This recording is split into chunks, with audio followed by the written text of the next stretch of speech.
Good morning, good people.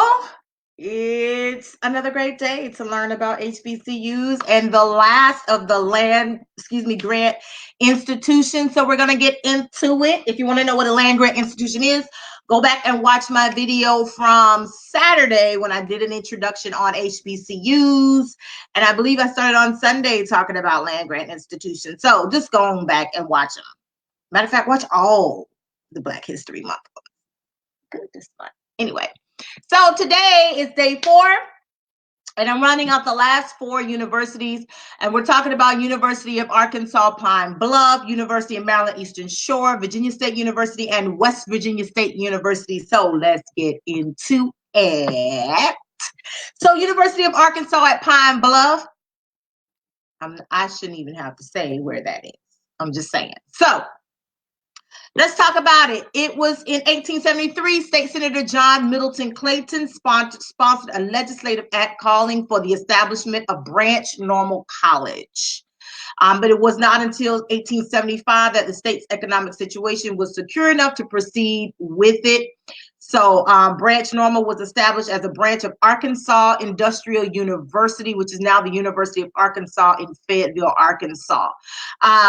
Its primary objective was educating Black students to become teachers for the state's Black schools. So university, that was the origins of the University of Arkansas at Pine Bluff.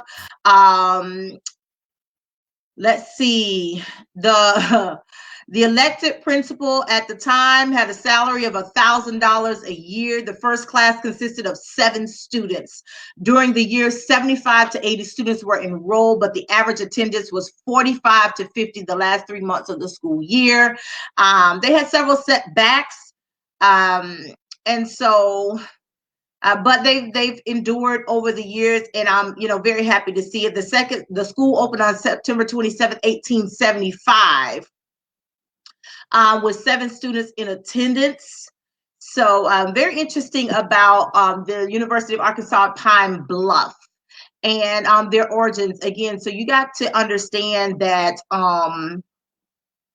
Again, I keep saying this about the foundation of HBCUs and what they meant for Blacks to be educated. So in June 1882, after 7 years, Corbin reported with great pride that the first colored student that ever graduated and received a college degree in the state was graduated from Branch Normal College. Between 1882 and 1895, 10 students would receive the Bachelor of Arts degree before the reduction of the collegiate program at Branch Normal. So just a little, just some history there about University of Arkansas Pine Bluff. Let's get into their academics. They have the School of Agriculture and Agriculture, Fisheries, and Human Sciences, Arts and Sciences, Business Management, Education, University College. It serves as the entry for freshmen and transfer students. They have an honors program, graduate studies, and military science. So lots of, I want to get into some of their specific degrees. Give me a second. So again, under, under Agriculture, Fisheries, and Human Sciences, they have aquaculture and fisheries, as well as some international programs. It's interesting. School of Arts, they have Industrial Technology Management and Applied Engineering, Multimedia Communication, Music. Their nursing program is under their Arts and Sciences. School of Education, they have the CAEP accreditation, Student Teaching and Learning, Health, Physical Education, and Recreation, Curriculum and Instruction. It's really good. So check them out. This is University of Arkansas at Pine Bluff. Check them out. University of Maryland Eastern Shore opened its doors September 13th, 1886, when it was known initially as the Delaware Conference Academy, under the auspices of the Methodist Episcopal Church. And it started with 9 students who showed up on a Monday with 2 educators, Benjamin O. Bird and his wife, Portia Levette Bird. By the following spring, there were some 36 students, likely from farming families in the surrounding area, and those people enrolled. In 1890, the school known as Morgan College um, passed to support historically Black institutions that offered instruction in agriculture and related fields. And of course, you know that they came up underneath the Morrill Act, the Second Morrill Act. And so, yeah, college level work was added to the curriculum in 1927 and essentially served as a junior college for the next 10 years.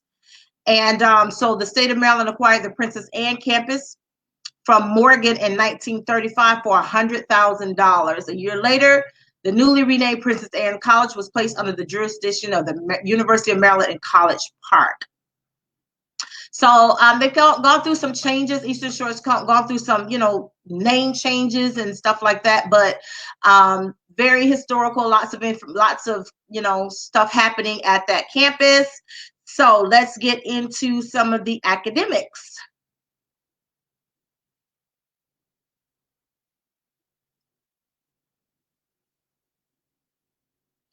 They have the School of Education and Social Sciences and the Arts that includes criminal justice, education, English and modern languages, fine arts, and social sciences. They have the School of Pharmacy and Health Professions, genius. That includes the Department of Kinesiology, Physical Therapy, Physician Assistant, Rehabilitation Services, and the School of Pharmacy, of course. They have the School of Business and Technology. That includes business management and accounting, engineering and aviation sciences, hospitality and tourism management, mathematics and computer science, and then the Department of Technology. And they have, of course, the School of Agricultural and Natural Sciences. All land-grant institutions have that because remember what the whole foundation of land-grant institutions were about. Theirs includes agriculture, food and resource sciences, human ecology, and natural sciences, and of course they have the School of Graduate Studies. So check out the University of Maryland at Eastern Shore. Virginia State University was founded March 6th. That was my birthday, but I was not born in 1882. When the legislature passed a bill to charter the Virginia Normal and Collegiate Institute. It was sponsored by Delegate Alfred W. Harris, a Black attorney whose offices were in Petersburg, but lived in and represented Dinwiddie County in the General Assembly. Their first president was John Mercer Langston, was a well-known African-American of his day until 1992. He was the only African-American elected to the United States Congress from Virginia. He was elected in 1888, and he was the great uncle of Langston Hughes. So let's get into the academics of Virginia State University. VSU Trojans. They have the College of Engineering and Technology. It was formerly SCST, College of Natural Health and Sciences, College of Agriculture. They have the College of Education, College of Humanities and Social Sciences. They have the Reginald F. Lewis College of Business, College of Graduate Studies. They have the Doctor of Philosophy, the PhD degree program in Health Psychology. And then they have the EDD, the Doctor of Education in Education Administration and Supervision. So looking to see, they have a manufacturing engineering program. Very interesting, very different. I've never heard of that before. So they're in their natural and health sciences. They do have a nursing program, chemistry, biology, and psychology. In psychology, they have the MS program and a PhD program. They also have an RN program in their nursing school. Agriculture is agriculture, family and consumer science, hospitality management, dietetics, cooperative extension, agriculture research station, College of Agriculture Advisory Council. In their education, they have educational leadership, health, physical education, recreation, dance, sport management, school and community counseling, teaching and learning. They have doctoral studies. So that's pretty cool. Humanities and social sciences, they have art and design, mass communication, political science, public administration, music, a couple of other things in there. want to see some other stuff, just trying to make sure I cover everything or as much as I can. So in their college and graduate studies, their master's degree programs, they have a master's in media management, psychology, sport management. They have a certificate program in project management, educational and administration supervision. So check them out. That is Virginia State University in, I just said it, y'all, Petersburg, Virginia. And lastly, we're going to check out West Virginia State University. 125 years of service. And yeah, just so y'all know, it's connected to Booker T. Washington Institute. Just saying. It was founded under the Second Morrill Act of 1890, of course, as a land-grant institution. From 1891 to 1915, the original institute offered the equivalent of a high school education, vocational training, and teacher preparation. In 1915, the West Virginia College Institute began to offer college degrees. In 1927, the institution was accredited by the North Central Association, and in 29, it became West Virginia State College. And so just a little chant, some history there about that. So Booker T. Washington Institute, Booker T. Washington's boyhood home was in Malden, West Virginia. And his influence on West Virginia State University was a site chosen at the institute, which was then known as Piney Grove. And Booker T. Washington had some influence on how the school actually began. Booker T. Washington was just huge on education and just had a hand in some of everything.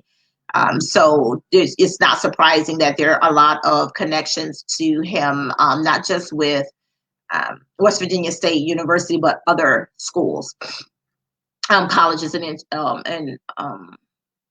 universities. He was just a cool guy, saying. So academic degrees offered by West Virginia State University. So they have art, biology, business administration, chemistry, communications, criminal justice, economics, education, engineering, English, health science, history, international studies, math and computer science, modern foreign languages. Who knew? Music, Regents Bachelor of Arts, Psychology, Political Science, Nursing, Social Work, Sociology, and Sports Studies. They have a Master of Biotechnology, Criminal Justice Administration, Education and Instructional Leadership, Media Studies, a Master's of Media Studies, Public Administration, Computer Science, and a Master of Science in Sports Studies. Check them out, West Virginia State University. They are in, obviously West Virginia, but I'm trying to get the city. Hold on.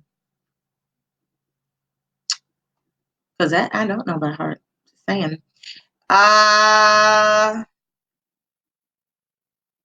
It is city, people. I don't know. It's in West Virginia. Like I said, it just keeps saying Institute, West Virginia. So I'm assuming there's a place called Institute, West Virginia. So that's where West Virginia State University is. Check them out. And that's it for the 19 land grant institutions.